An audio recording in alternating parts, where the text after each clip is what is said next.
You are now listening to TBL on silverandblackpride.com. This play used to be run with Henry Ruggs, and we got Darren Waller on the choice route, Hunter Renfrow on the shallow. But I want you guys to watch Tyrann Mathieu here, okay? God, you see the ball is out here. He's breaking on the ball. I think if he got a little closer. Everybody, we are back. It is Taped on Live, favorite Raiders podcast, favorite Raiders channel, favorite Raiders everything. We are back. You guys already know what to do. Hit the subscribe button. Subscribe. All right. Hit the like button if you like it. Hit the like button if you don't like it. Leave a comment if you like it. Leave a comment if you don't like it. And, also remember that we are, sponsored by Manscaped here, manscaped.com for 20% off plus free shipping. Remember, you use that promo code TDL. Let's go ahead and get you guys something from Manscaped. Make sure that Lawnmower 5.0 will always work for you. So make sure you go ahead and check that out. All right. So this week, or this episode, not this week, we just did an episode yesterday. So we got a little special guest this week. We're going to do some interviews this year. So we got our first interview of the year. We got my man, Josh Rivas from Kansas State, offensive guard, number 76. Went to the NFLPA Bowl, had a good week there. So, trying to build up that draft buzz. So, Josh, how you doing, man? How you doing today? Good. How you doing? Good, man. Good. The NFLPA Bowl. Yes, how did you feel? How did you feel that week went? And how did the scouts feel about you? And what teams maybe did you talk to? I felt pretty good about it. Okay. I think it was a great little week that I could show my talents on the field. Okay. I felt like the scouts. I mean, every scout that I talked to felt like they generally liked me. Okay. I talked to quite a bit of scouts. But overall, I thought that week was really good. Okay. I was told you did talk to the Raiders that week, correct? Or was that in between that week? Yes, sir. Okay. All right. Cool. So the Raiders are a team. Their offensive line was one of the worst in the league. Depends on what rating you want to look at it, but Colton Miller was definitely a standout, but they had some kind of shakiness inside. So definitely them looking at you for interior offensive line. That is something and that's why we're talking to you here today, Josh. So let's start about with your background. You were born and raised in Kansas. I know you played guard most of your life. So what made you get into that offensive line position, and what makes you feel like offensive line is special? For me, it started when I was young. When I first started playing, I was always the biggest kid, so they always put me on the O-line and D-line in Little League. And I was always a bigger kid, so I just stuck with it, and I always ended up liking. My dad, he played tight end and defensive line in high school. My uncle, he played O-line and D-line in high school when they were growing up, and so they kind of taught me their ways. We talked about it when I was growing up, and then just I didn't really my O-line coach from K-State, he told us that offensive linemen are special because you got those 5 people and they all each have to do their job so you don't look bad. Because let's be honest, whenever something's bad or wrong with the offense, it's usually on the offensive line. Yeah. So then he always told us to be an offensive lineman, you gotta be kind of nasty. You gotta have a will to move somebody against their own will, which I always kind of liked. Okay. Yeah. And that is a great transition to my next question, because that's something I definitely noticed on tape from you, is that you're a very mean guy on the field. You're not a very, you're not very friendly to defensive linemen. You like to eat them up a little bit. So, that's what you got, that mean streak. And, I watched your Iowa State game, and you had a really good game that week. And you had a lot of pancakes, and and you were pushing people around like that. So talk about the mentality and mindset you have to when you approach a football game as an offensive lineman. Speak on that a little bit, the mindset. Because right now you seem like a well-mannered, nice guy right now, but I've seen you on tape, man. You're a little different. So talk about the mentality and that mindset and that switch you have to make. Kind of getting ready for a game. I believe it all starts in your preparation. If you want to play fast, you got to know what's going on. It starts early in the week. Because we K-State, we start game planning on Mondays. Okay.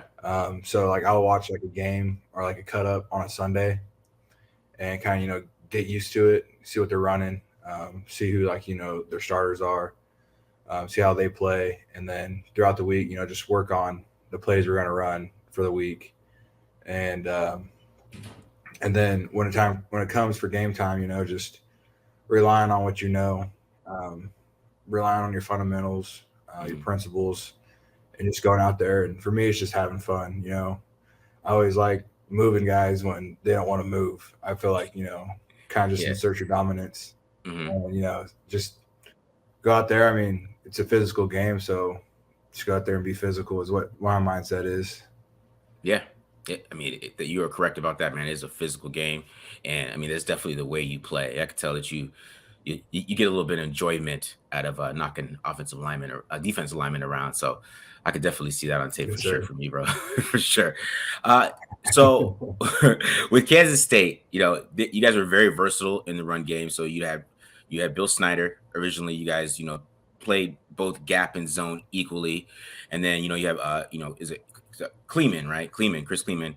He came in, and you guys went more gap based Yes, sir. then more zone mixed in, right? So do you prefer a certain scheme, and how do you think that versatility helps your draft stock? Personally, I mean, my favorite scheme is probably a gap scheme Okay. because I mean it's the simplest scheme we ran. It's just say the ball's going to your right, the right side they protect their inside shoulder, inside gap, and then say if it's the left side, you just protect your inside gap. So it's really just you just go and hit somebody, and like Yeah. it'll just all work out. Basically, it's kind of short way to answer that question, but it's just like downhill physical running, which obviously love. Hmm. So I mean, but from both of them, I mean, it was pretty similar from Snyder and Kleiman. They kind of like the only thing that really changed was the terminology. Okay. But I think, but I think like for the draft stock, and it'll help me with showing teams, that I can learn more than one offense pretty quickly. Hmm. And then also like the different schemes we ran throughout my years because uh, Snyder was gap, uh, zone, and then climbing we did gap zone, G scheme, man scheme. So it was all over the place. But Hmm. I feel like knowing kind of how those systems work, I kind of helped me go into a new team and kind of learn those plays pretty quickly. Yeah, because everything will be pretty normal for. I mean, it'd be easy for you to pick up because you have versatility in both schemes instead Correct. of somebody coming in who hasn't played in either one. I mean, because I've seen you do some outside zone reps, and I mean you have some really good reps there. I mean, talk about reach blocks real quick. I know I'm a little off brand here, but the art of the Okay. reach block when you do an outside zone or doing wide zone. Talk about that block a little bit because that's something that we see with Raiders fans a lot with Josh Jacobs. They run a lot of outside zone. It was something that Tom Cable did a lot before, but now we're going forward. We don't know exactly what they're going to do this year, but just talk about that a little bit and that block technique. Okay. So we for the way we were taught, it was to drop step with whatever foot that the play's going to. So it's going to the left, drop step with your left foot, open up. We say lose ground to gain ground because Okay. you dropping your foot, it will help you open up your hip. And then what we were taught, we want our inside foot kind of like to the play side number, and then put your hand on their sternum, like run under their pads and start lifting. Hmm. And then when you're able to get around them, then you can start driving, like flip your hips, going downfield, turn your shoulders and start driving vertically. If not, you just keep running them. And if say he's keeping leverage on you, you just give him a nice little shove on the hip and they'll end up moving. Because what we've been taught is, if you hit a hip, they're going to move no matter how big you are, how strong you are, you're just going to move. Okay. All right. Okay. Cool.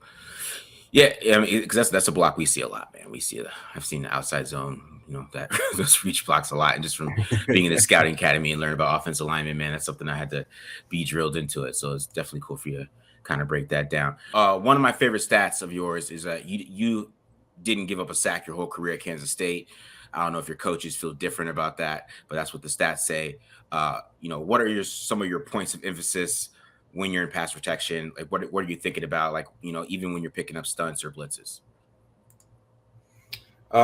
So even the way my coaches say it, I've probably had like 2 sacks, I want to say, through my times there. But I mean, that's them, and then it's 2 different things. But yeah, I mean, growing out of high school, like we would never throw the ball. So pass pro when I first got to college was brand new to me. It's basically a foreign language. I had no idea how to get in a drop step, how to post, any of that. So I mean, just when I was in the summer, that's all I did was just do my pass protection. Just worked on my kicks and my post and that. So I mean, that was probably my weakest point. I believe it still is. But I mean, kind of just getting your knee, like we were taught, getting your knee to crotch, kind of getting your hands up where it's like where they can't bat it down, but your chest, you're still protecting your chest, and then shooting your hands we do low hand outside, high hand inside, and I feel like just having a strong, punch will help you, and then keeping your feet alive will help you. I mean, and then when it comes to like picking up blitzes and twists, we kind of my coach Riley, he kind of gave us like tips to look at for when you're gonna see a stunt or when you're gonna see a blitz coming. So we kind of keep our eyes out, and then like down the line we'll just talk, just have great communication of what we see, and then on the sideline we'll talk about it so we can just see it. And most of the time, if you have like a little like T twist or NT twist, you can see like their eyes, where their eyes go. Okay. Once you see the eyes go, then you kind of anticipate it and make your move then. And then I believe picking up a good twist, you have to have a good, say, like guard and tackle combination, kind of have that chemistry of, who's better at what, how you can help each other. So. Okay. Yeah, man. Yeah, because even on tape, I could tell you're really clean in the pass protection. You didn't get beat. You know what I mean? I didn't see you get beat in the games I watched. So I mean, that's good though. I mean, backtrack. Sorry, question on that. Who would say is the toughest defensive lineman that you faced when you're in college? Oh, when I was in college, probably be Jeffrey Simmons out of Mississippi State. I played him. See, what year was that? 2018. That was my first game ever playing. Oh, wow. Okay. And that made me realize really what was happening. you got baptized by fire there a little bit. Oh, yeah. They just threw me in there like, you ready? I was like, yeah, let's do it. And then. Yeah. You made a first-round pick real quick. Yeah. For sure, man. All right, man. So I kind of talked about your pancakes a little bit. So, any last thoughts you guys want to say? I mean, I feel like you're kind of underrated in this draft class after watching your tape. I mean, do you feel the same? Do you feel like you're kind of underrated? You didn't get like the invite to like the Senior Bowl and stuff like that. I mean, how do you feel about some of those things?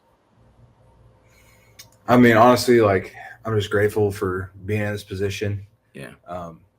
But I mean, obviously, like the Senior Bowl would have been like a top choice. But the NFLPA, I felt like did the same thing. Gave you great competition to go against. Gave you the like the showing to the scouts of what you can do. Yeah. But personally, I do feel like I'm a little bit of an underdog. Kind of. I mean, I felt like that kind of all my life, just growing up. People didn't think I could do all this stuff, and I just like proving people wrong. But most importantly, I like proving to myself, that I actually belong. I can actually do things that I want to do, even though people say I can't. So I would say the biggest thing is just, proving myself right, that I can do these things that I want to do. Perfect. I like that answer, man.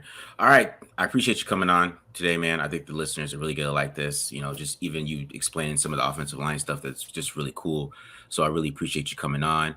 And whoever's listening, I really, thank you guys for listening. Make sure you guys subscribe, right?